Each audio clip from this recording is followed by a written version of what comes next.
Oh, hello, and welcome to today's Decay, where we celebrate births and beginnings of everything important since the dawn of time. August 22nd edition, all day. And today, whatever happened? 1880, the artist George Harriman was born, the creator of the Crazy Cat cartoons, that I unfortunately don't know enough about.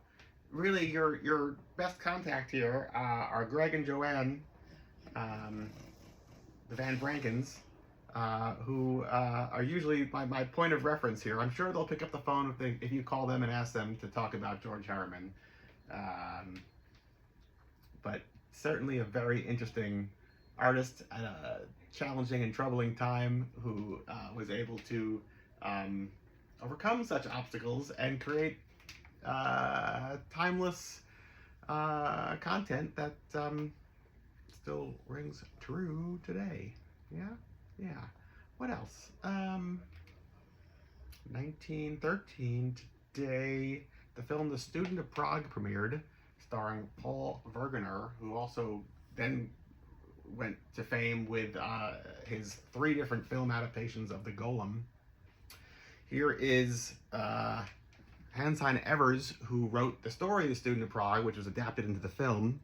Here is a 1930 novel, the novel, but including images of Paul Verhoeven as his main character. A mixture of the 1913 and 1926 versions with Werner Krauss, I think, is in the and Conrad Veidt, I think, is in the 1926 one. So this is odd because it's like a photoplay tie-in, but combining 2 of them over a 15 plus year span. I don't know what the thought was here, but really a great movie about a down and out student who sells his soul to the devil for money to impress this girl, and in the process, the way they visualize it on screen, and maybe in the book, I haven't read the book. I love Hans-Hein Evers' writing, so I should check this out. The main character's mirror image jumps out of a mirror and then is like his evil dramatic doppelganger, running around hurting people, breaking things, and causing general chaos. And then the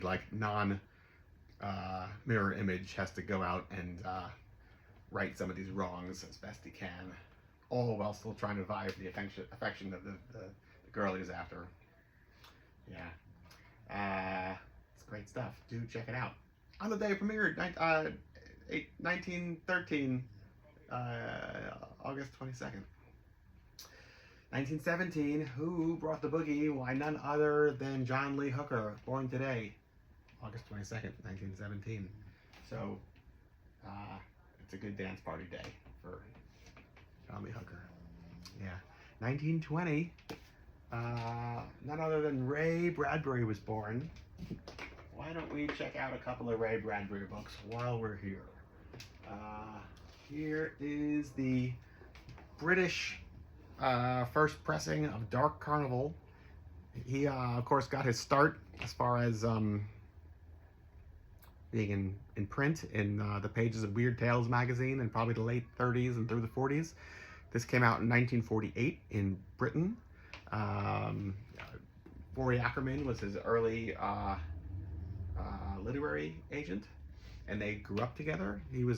Ray was a couple of years younger than Forey, and Forey took him under his bat wing and helped him out. The story goes that Ray was too young or didn't have the money to get to the World Science Fiction Convention in 1939 in New York, and so Forey paid for him to come with him, and so that was the first World Con, as well as the 39 World's Fair, which featured the Futurama exhibit.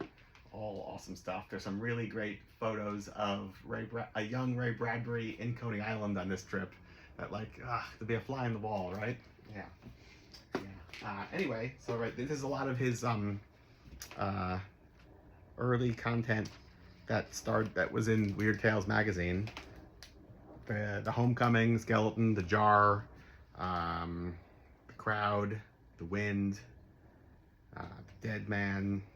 I mean, just one classic after another, truly, even though this is like his early work. Similarly, a lot of that content, not exactly the same thing, but a lot of it winds up in the October country. Not Charles Adams' artwork, but sure looks like it, right? It is actually designed by Joe Magnani.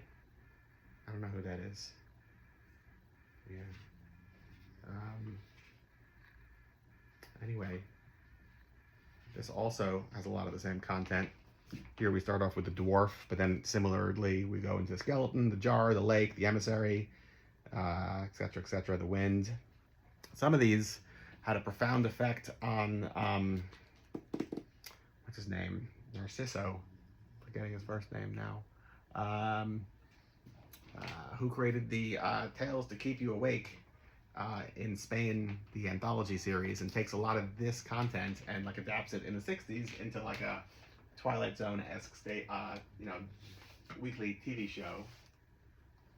It definitely made an indelible mark on him, much like the Illustrated Man. Dun, dun, dun. Excellent, right? Yeah. Some of my favorite stuff here.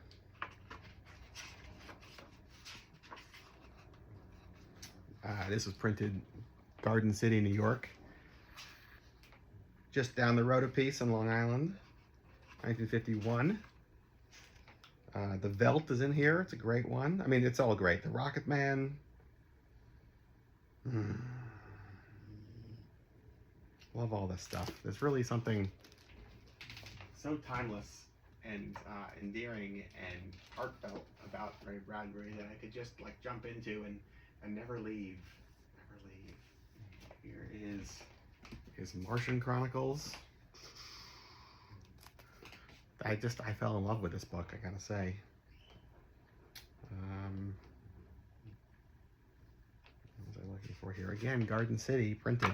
I know the printer here at Doubleday, but I believe it was actually Country Life Press that printed a lot of these original 40s and 50s books.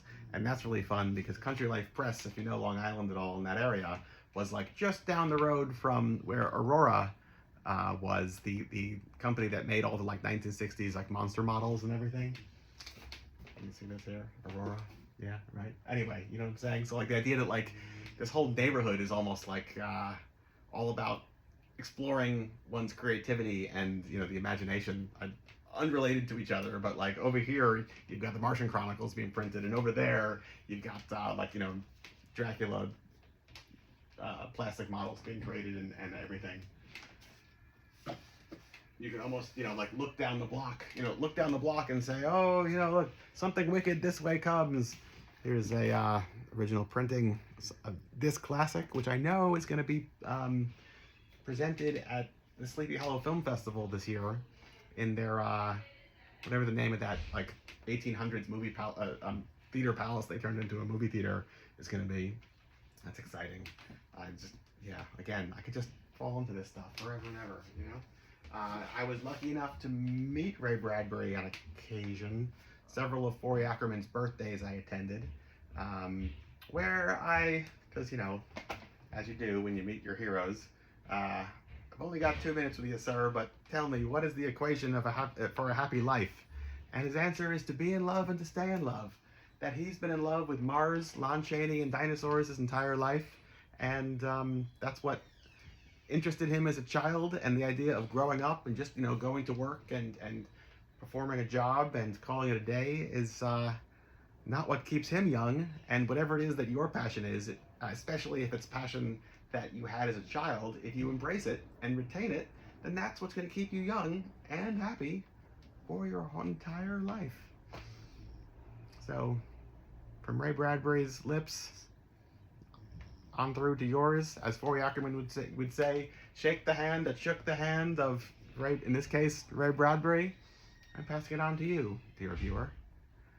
1986 today, Texas Chainsaw Massacre 2,